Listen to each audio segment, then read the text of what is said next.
friends, welcome back. So today I thought that I would just turn the camera on while I did some painting. This is my current work in progress. At the time of recording, I've been working on this for not 2 weeks, 1 week. This is my second session of working on it. And I had been really wanting to film something, so I just thought, you know what, we'll do two birds, one stone, and I'll just set the camera up and I'll work on this. And by the end, it turned out that that was just going to be a big pain in the butt because the camera kept deciding to focus on the back of my head instead of the painting. But you'll get to see some stuff anyway. So basically what we're going to be working on is some rocks in the foreground, and then we'll be adding the grassy texture to this foreground hill. It was actually really funny. I had showed my mom a picture of this painting at this stage where it, not with the rocks in it yet, obviously, but where it just had this base coat of, I think it's hooker's green on this lower hill, and she was just raving about how pretty that green looked, and I was like, Mom, that's just the base coat. That's really nothing. Please ignore that color. That's just there so that when I put more color on, it doesn't have white underneath it. And she could not believe me. She was like, how on earth does it look so good when it's just the base coat? It's like, Mom. But she's cute, and I do like that she's super interested in what I'm doing, and like she does really like all of my art. I thought it was just really funny that I showed her this and she was like, oh my goodness, this lower hill, where I'm going, look at the sun rays. I've never done that before. Y'all know how it is. Y'all know. So this one was just a piece that was very spur of the moment. I've been wanting to work on something new. I had been messing with that Northern Lights painting for ages, and I just needed to start something new. I know the Northern Lights one wasn't done yet, but I needed to not be looking at it. So I started on this, and I had just gotten some oil pastels to try. And so I wanted to see what I could do if I blended oil pastels and gouache on this piece. You won't see any of the oil pastels in this segment. I'm just going to be working with gouache, but there are several areas on this canvas where I did use the oil pastels. The easiest one that you can see here is actually the sun rays. That is entirely oil pastel. I had just really been wanting to try that medium for a while, and I'd gotten a gift card to Jerry's Artorama for Christmas, so I thought this seems like a good time to just try it and see if I like it, and if I don't like them, it's no big deal because I only bought the primary colors, and who caresies? It's worth getting the sample set just to see if you like another medium and see if it mixes well, because I really like having mixed media. I've always liked that. I used to do a lot of acrylic and gouache, and then I just got to where I was more comfortable with the gouache than I was with the acrylic, so I stopped using the acrylic. But I do miss having that element of mixed media. And I had read online in several different places that mixing oil pastels and gouache just works really well, and you get a really nice extra definition of color, so I thought that I would try it. And yeah, so here I'm getting a bunch of paints together. I could not decide exactly what shade I wanted for the hill, which was again why I started with just a base of hooker's green, because I figured that's just a solid place to start, and then as I'm painting it wouldn't feel like I'm trying to cover up white. I like to have a base color down so that I'm not fighting against the white of the canvas. I have something else that I'm trying to cover that I can work with, because a little bit of hooker's green showing under other shades of green is not that big a deal. And I did eventually actually start adding in some hooker's green to add a little bit of warmth to this hill, because I did want this one to look like it was getting more direct sunlight than the one behind it, because the one behind it is the one the sun is peeking out from behind right now, so it would be a little bit darker.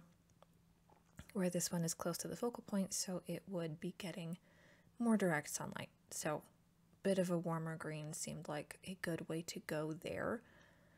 But yeah, I really like to be able to blend colors like this, and I just think it's a lot easier and a lot more fun, and honestly less stressful if I'm not starting from white. I think I've talked about that before. A lot of the time in the past, I would start with something like quinacridone magenta and then make it like a game of having to cover the quinacridone.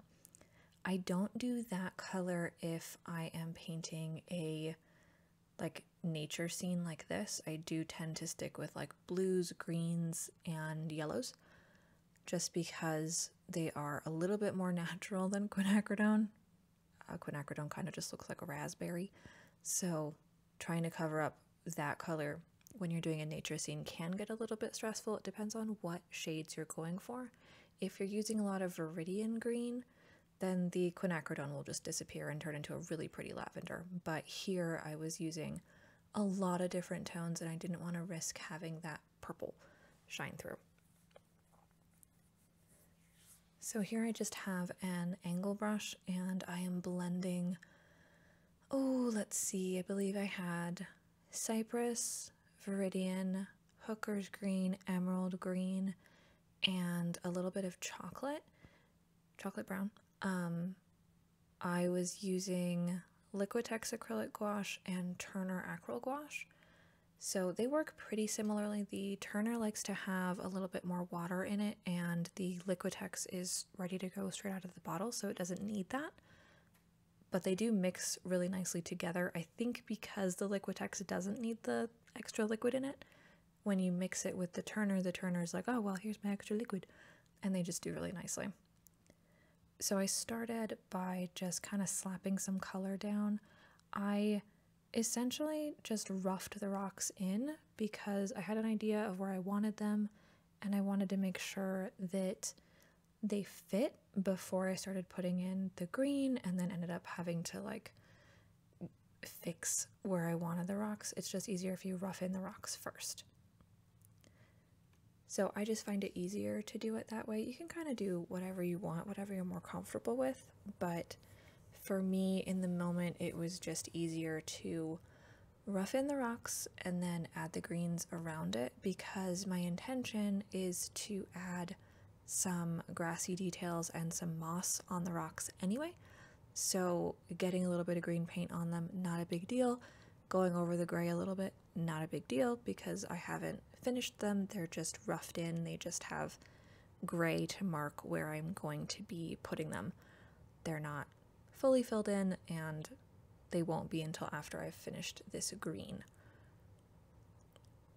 I really like doing a blend of various shades of green, and usually at least one or two browns, just because you get a lot more realistic of a finish by just kind of smudging in colors like this. You kind of get that layered nuance that actual sunlight gives on hills, and I really like that. I think that it turns out really nicely, and that's what I was going for here. A lot of times I go for a flat color on my hills. As you can see in the background ones, they are a flatter color. I tried to do some fun lighting stuff with the one that has the sunbeams on it, and I might tweak that a little bit as I get further into this painting as well, but for now that's what I've got. And yeah, these are just the nature scenes. A lot of times are just my favorites. They're the most fun to work on, and they just bring me the most satisfaction a lot of the time. I've tried to do other stuff. I don't know, I don't always love doing like brilliant sky scenes. I really enjoyed doing those lightning pieces I did a while back, but after doing them for a bit, it just kind of got to the point that I was like, I'm really tired of looking at clouds. I absolutely never get tired of looking at mountains and painting mountains. I could just paint them all the time. It's like foxes. I could paint a million foxes and still be like, I could paint another fox. That would be totally fine. So this is my jam. My jam is nature scenes and foxes. And I am trying to get more fantasy stylizing into my artworks. So this one in particular, I am thinking about putting either of several fairies or maybe doing like the silhouette of a dragon in the sky. I don't know if it'll exactly fit. I've got a really cool sunset, sunrise sky that looks super fun, so I don't know exactly if I want to add a dragon into that or not, but I do want to get like all of my passions involved with my art. And I think adding stuff like fantasy elements is probably the best way to start, because I love fantasy. That is the primary genre that I read. It was the primary genre that I wrote. I mostly watch sci-fi and fantasy television shows. It's just kind of a big part of who I am, and it's been a little weird that I wasn't putting it into my artwork. So that's going to be one of my goals for this year, is to get more of the fantastical elements into my art, while also getting a little bit cleaner with a lot of my details, because I can be a little bit messy with my details, and I want to be a little better about that this year. Which is funny because I'm just doing a very smudgy, grassy hill, but to me, this is super realistic, because that is what hills look like. They look smudgy and they're lit by the sun in so many different ways, and if you're not getting those, if the sun isn't quite catching like the edges of every single plant, this is what it looks like. It just looks like a sea of greens and browns, and I just find it absolutely gorgeous. And I don't know, I love how this hill is turning out. I will, of course, be adding more details to it over time, but this is where I start. I start with smudgy, watercolory lines, and then I start adding in more detail over time. I will go in and add the detail to the rocks before I do anything else with the grassy hill, just because I think that makes the most sense. And then from there, I'll be able to add in details like animals and go back and fix that hill in the background if I want to, and potentially add that dragon in the sky. I've got all sorts I can do from there, but first we get this roughed in, and then we get the rocks finished, and then that opens up the ability for us to work on everything else. So, rocks. Rocks can take quite a while. You usually just need black, white, and a little bit of brown. But getting the mix right on those colors and getting them to lay down exactly how you want them can be very much a pain in the butt. And I hadn't done it in a little while. So this took a lot of time and a lot of effort and a lot of meticulous use of a paintbrush for me to really get the finish that I was looking for with these rocks.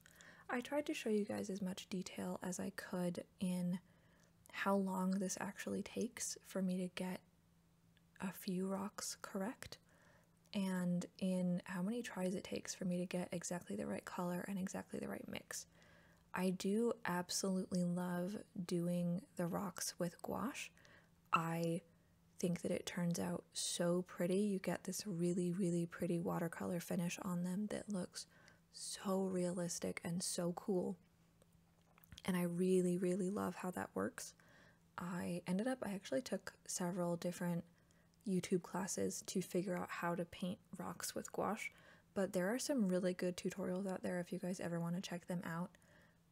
I can't remember exactly whose classes I went through. I do take Ruth Wilshaw's Get Gouache classes online, and I highly recommend them if you want to try gouache. Just try her stuff out for like a month, and honestly, I have learned so much from her in how to use gouache and how to really get the most out of my colors even, and get the most out of my brushes. Her classes are amazing. So I don't even really want to tell you how to do rocks. I'm just going to show you what I do and what I have learned. And the funny thing was that a lot of what I have learned was not working because I kept not getting my brush as clean as I wanted. I was trying to enhance the darker spots here, and my brush had too much light paint on it and I couldn't get it off. So I kept accidentally adding more light paint when I was wanting to add more dark paint. So it can be a bit of a hassle and a bit of a pain, but in the end, they always come out so cool.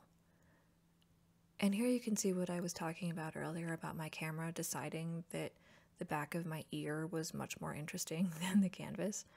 I think at one point I turned and looked at the camera to make sure that I wasn't blocking the shot, and then the camera was like, oh, that's a face, and was just like, it was over. It was just done. So I have a lot of cuts now because a lot of the time it's not even focused on what I'm doing, it's just focused on me. I tried so hard to not have it do that too. Oh well, I'll do better next time. I just didn't want to have the camera in front of me, so I did it like this, but now I remember why I don't do it like this. I haven't done one of these shots in a while. So I think I mentioned in my last video that I haven't super been feeling well. I got a cough on, when did I get it? It was MLK Day. I got a cough, and it just did not want to go away. It was so frustrating. So I'm still kind of getting my voice back. I think you can probably tell I'm a little bit scratchy yet. I have only recently gotten to the point that when I talk a lot, I don't just automatically start coughing. So that means I can finally start recording again, and I am taking full advantage and recording as much as I can right now while it's lasting. Usually I try to be about a month ahead in my recordings so that I'm not stressed, and I think it was just adding to the stress of not feeling well that I couldn't record and I couldn't stay ahead in videos. But I'm glad to be back. And even if my camera isn't behaving and is focusing on my ear instead of on the rock that I'm painting, at least you can kind of get the gist of what I'm doing. I kind of go back and forth with adding dark to the bottom and light to the top, and then a little bit of water in the middle, just to kind of blend the colors together and get that very natural rocky feel. And then when you start adding the water, you can kind of swirl it and start to get a really fun rocky texture to it. It's really, really interesting, and it's a really cool technique that I never would have thought of without online training, honestly. I mentioned that already, but you know, you never stop being thankful for the people that taught you to do really cool things. And I really like these rocks in particular. I tried to do kind of unique shapes to them. I do have a tendency to make my rocks all look exactly the same, so I have been working on making different shaped rocks, kind of uniquely shaped rocks, which is why I have that one on the left has that little horn on it. I saw a picture of a rock that had something like that, and I was like, that looks so fake. I should put it in a painting, and then be like, no, that's from a reference. That's an actual rock. Like, they look like that. Just for funsies. And here what I just did on that bottom rock was I added just a touch of white, just straight white, to give it a little bit of that sun-touched look and a little bit more definition in what would be kind of the crackies on the rock. Because rocks, very rarely, if they're just sitting on a hill, do they have a smooth texture. Those come from rocks that are in a river or under any kind of water. Rocks that are sitting out get this very rough texture that you can really bring out by just adding that little bit of white paint. And then on the bottom half, I don't think I do it yet. I think I do that at the very end. I hit all of them at the same time, but on the bottom you do the same thing with a little bit of very dark gray. Almost black, but not quite black. It is just, it's very interesting to me even watching myself do rocks, because I'm like, oh, so that was how it was looking at that. Because like, while I'm working on it, I'm just looking at it thinking these look like pure crap, because they did not want to come together. But really, they look pretty good, don't they? I'm pretty happy with them. they are a really fun thing to paint. They are very much of a challenge, where I know you can just like slap some green on the canvas and mix it in with other shades of green and a little bit of brown and make a fairly realistic looking hill. These rocks, they take a while, they take a lot of attention to detail, and they take a lot of patience. And it's funny because you wouldn't think of a rock taking that much time and attention, because it's kind of a quote-unquote basic thing that you kind of think of a rock as like a lump. But there are so many different shades and so many different textures that it just takes a lot of time and attention.